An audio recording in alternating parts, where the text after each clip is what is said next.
Hello friends, welcome back to my channel. బయట వర్షం పడుతున్నప్పుడు ఇంట్లో వేడి వేడిగా ఇలా బఠానీ చాట్ చేసుకొని తింటే అద్భుతంగా ఉంటుంది. ఇంకెందుకు లేట్, మరి చేసేద్దామా.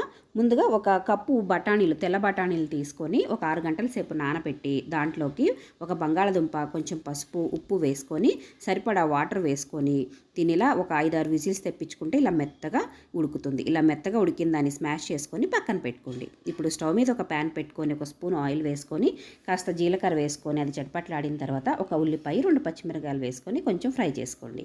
ఆ తర్వాత ఒక స్పూన్ అల్లం వెల్లుల్లి పేస్టు, టమాటో కూడా వేసుకొని అది బాగా టమాటో మగ్గిన తర్వాత కొంచెం పసుపు, కారము, ధనియాల పొడి, చాట్ మసాలా, గరం మసాలా, ఒకవేళ మీ దగ్గర ఉంటే బ్లాక్ సాల్ట్ కూడా వేసేసుకొని అంతా కూడా ఒకసారి బాగా కలుపుకున్న తర్వాత ఉడికించిన పప్పును దీంట్లోకి వేసుకొని సరిపడా నీళ్ళని యాడ్ చేసుకొని ముందుగా వేసుకున్న ఉప్పు సరిపోకపోతే ఇంకాస్త ఉప్పు వేసుకొని 5 నుంచి 10 నిమిషాల పాటు కుక్ చేసుకున్న తర్వాత చివరిగా కొంచెం కొత్తిమీర, నిమ్మకాయ రసం వేసుకొని సర్వ్ చేసుకుంటే